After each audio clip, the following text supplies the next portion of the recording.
There's a profound secret tucked away within the Bible's pages, capable of entirely transforming how you manifest your deepest desires. It's an ancient method known by patriarchs of old, and today quantum science actually validates it. Prayer isn't merely asking for divine intervention. It's a powerful tool for energetic alignment with the very fabric of divine creation. Have you ever wondered why certain biblical verses emphasize "ask and you shall receive," while others highlight the crucial role of faith as the substance of things hoped for? The answer lies in grasping that a sacred frequency exists between heartfelt prayer and tangible manifestation, an invisible bridge connecting the spiritual realm to the physical. How many times have you poured your heart out in prayer, only to feel your words vanish into thin air? How many nights have you spent pleading, even begging, without witnessing any real change in your life? If you're watching this video, chances are you've experienced this same frustration. What if I told you the issue isn't that God isn't listening, but rather how you're praying? If this revelation resonates deeply with you, please hit that like button now so this message can reach more people who need this kind of transformation. And subscribe to the channel, because in the coming weeks, we'll be unraveling other mysteries that have the potential to change your life forever. The truth is, biblical prayer for manifestation operates on layers of consciousness that most people are simply unaware of. When Jesus declared, "Whatever you ask for in prayer, believe that you have received it, and it will be yours," he wasn't just talking about believing God can do it. He was talking about aligning your vibrational frequency with the reality you intend to create. Think of it this way.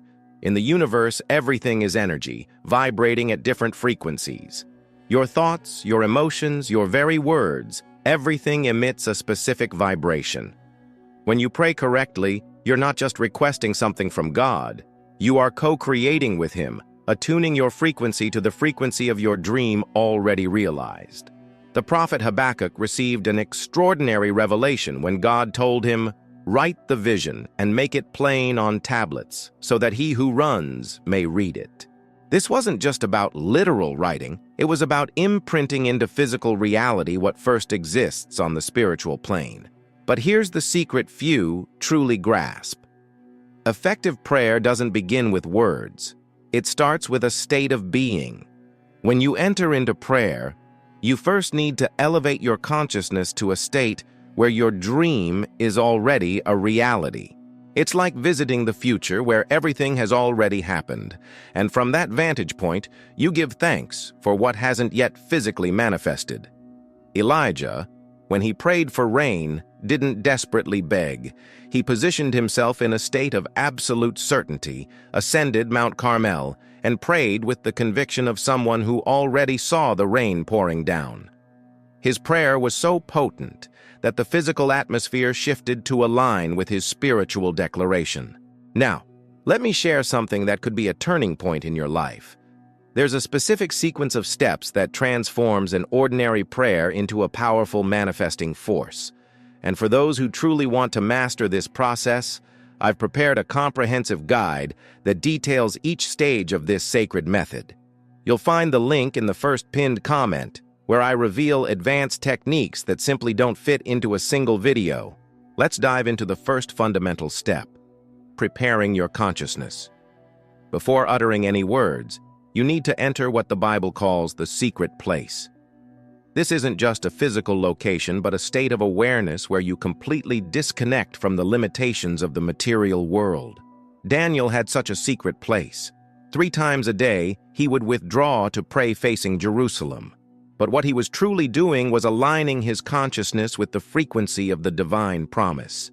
He wasn't praying from the current reality of Babylon, but from the future reality of restoration. When you enter this state, something extraordinary happens in your brain. Modern science has discovered that during deep states of prayer and meditation, brain waves alter, creating coherence between the heart and mind. It's as if you are literally tuning your biology to the frequency of the miracle. The second step is understanding the language of creation. God created the universe through words, and you, being made in His image and likeness, also possess this creative power through your words.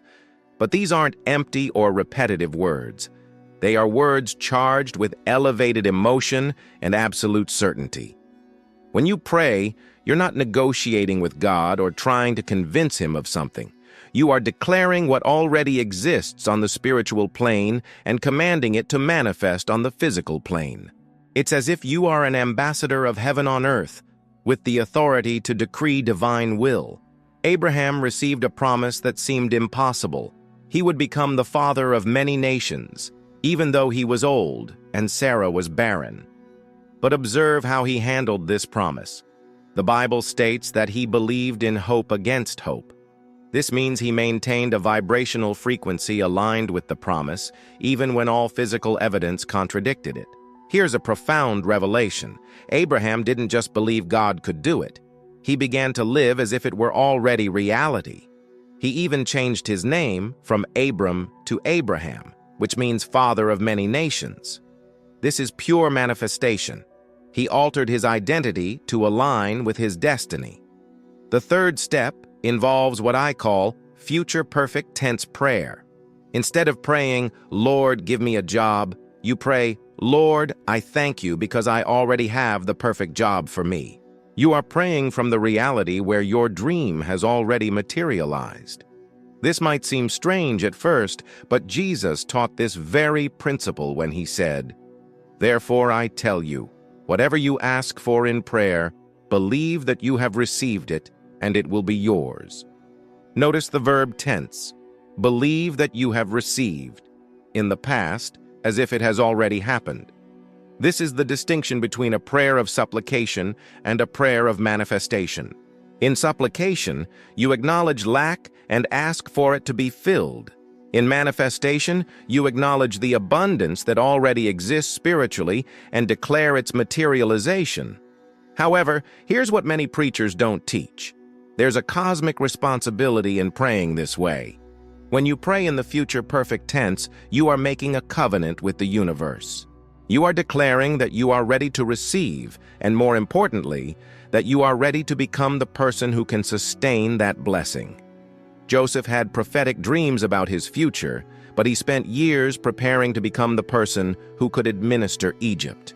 His dreams didn't manifest just because he dreamt them, but because he developed the character and skills necessary for the vision's fulfillment.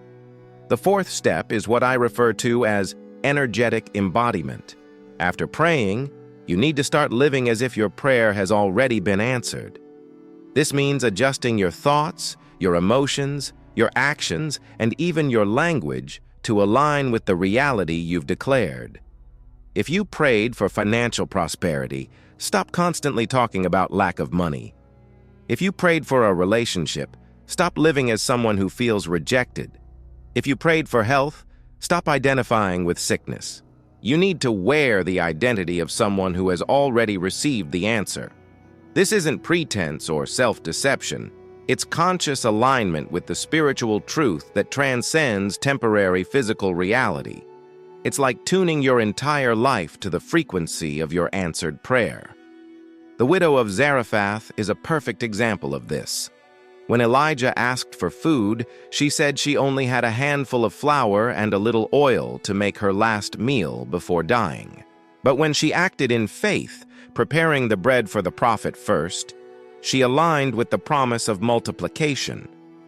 Her physical action followed her spiritual decision. The fifth step is understanding divine timing. There's a difference between chronological time and spiritual time. In the spiritual realm, your prayer was answered the moment you prayed with faith. In the physical realm, there might be a gestation period where the manifestation is being prepared. Think of a pregnant woman. Conception happens at a specific moment, but it takes 9 months for the baby to fully form. During that period, she doesn't doubt whether she's pregnant. She knows she is, even if it's not yet externally visible. It's the same with your prayers. When you pray correctly, the spiritual conception happens immediately, but the physical manifestation might take time to fully form. During this period, you need to maintain faith and certainty, knowing that the process is unfolding behind the scenes. Hannah prayed for a child for years. She even made a specific vow to God, promising to dedicate the child to divine service. Her prayer was so intense that Eli, the priest, thought she was drunk. But Hannah knew that something had spiritually shifted in that moment of prayer. She returned home with a peace that transcended her circumstances. The sixth step involves what I call inspired action. After praying, you need to be attentive to divine impulses, emerging opportunities, and opening doors. God answers prayers, but He also expects you to cooperate with the manifestation process. When Nehemiah prayed to rebuild the walls of Jerusalem, he didn't just wait for the walls to rebuild themselves, he took inspired action. He planned, organized, led, and worked. His prayer was the spiritual fuel, but his actions were the physical vehicle for manifestation. Often, the answer to your prayer will come through people, circumstances, or opportunities that God will place in your path. You need to be spiritually sensitive to recognize these divine synchronicity and have the courage to act when they appear. The seventh step is to maintain constant gratitude. Gratitude isn't just a positive attitude, it's a magnetic force that accelerates manifestation. When you are genuinely grateful for what hasn't yet materialized, you are signaling to the universe that you already consider it a reality. David, even while being pursued by Saul, continued to thank God for his future kingship. He didn't wait to be crowned king to begin giving thanks. He gave thanks in advance, knowing that the divine promise was more real than his current circumstances. There's a neurological chemistry behind gratitude. When you feel genuine gratitude, your brain releases dopamine and serotonin, creating a state of well-being that elevates your vibrational frequency. In this elevated state, you become a magnet for experiences that match that frequency. But here's an even deeper secret. Gratitude needs to be specific and emotional. Instead of generic thanks, be grateful for the specific details of your manifested dream. If you prayed for a job, give thanks for the harmonious work environment, the exact salary, the collaborative colleagues, the challenging projects. The more specific and emotional your gratitude, the more you are programming your future reality. It's like sending detailed instructions to the universe about exactly how you want your manifestation to unfold. The eighth step is to release control of how. Many prayers fail because people try to control exactly how God should answer. They have a limited vision of possibilities and end up blocking pathways that would be far better than they imagined. When you pray, be specific about what you want, but be flexible about how it will happen. God has resources you can't even imagine. He can open doors you didn't know existed, connect you with people you never dreamed of meeting, create opportunities that are beyond your planning capacity. Gideon is a fascinating example of this. He prayed for confirmation about his mission and asked for specific signs with a fleece. God could have answered in 1,000 different ways, but he chose to answer exactly as Gideon asked. This shows that God not only has the power to answer, but also the creativity to respond in ways that strengthen our faith. The ninth step is to understand that you are not praying just for yourself, but to become a channel of blessings for others. When your dreams manifest, they should contribute to the greater good, to the advancement of God's kingdom on earth. Solomon could have asked for anything when God offered him a wish. He chose wisdom to govern the people well.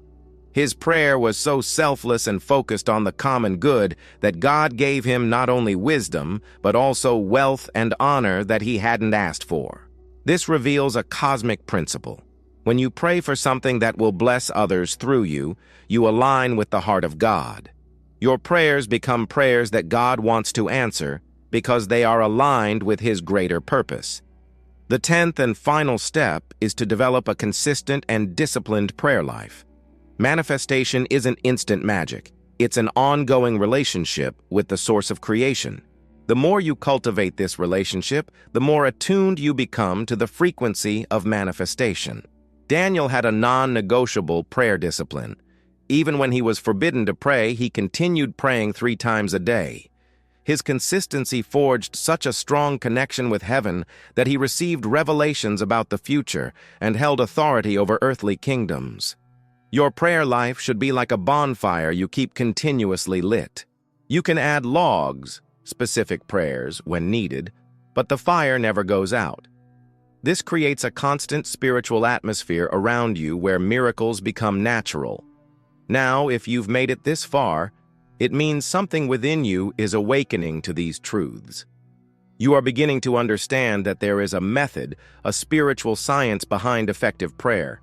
And if you want to take this to the next level, in the first pinned comment, you'll find access to even more advanced techniques that will completely transform your manifesting ability. Remember, you don't have to continue living a life of limitations when the very creator of the universe has placed within you the power to co-create realities. Your prayer isn't just a conversation with God, it's a transformative tool that can literally alter the structure of your reality. From today forward, when you pray, don't pray like someone begging for mercy.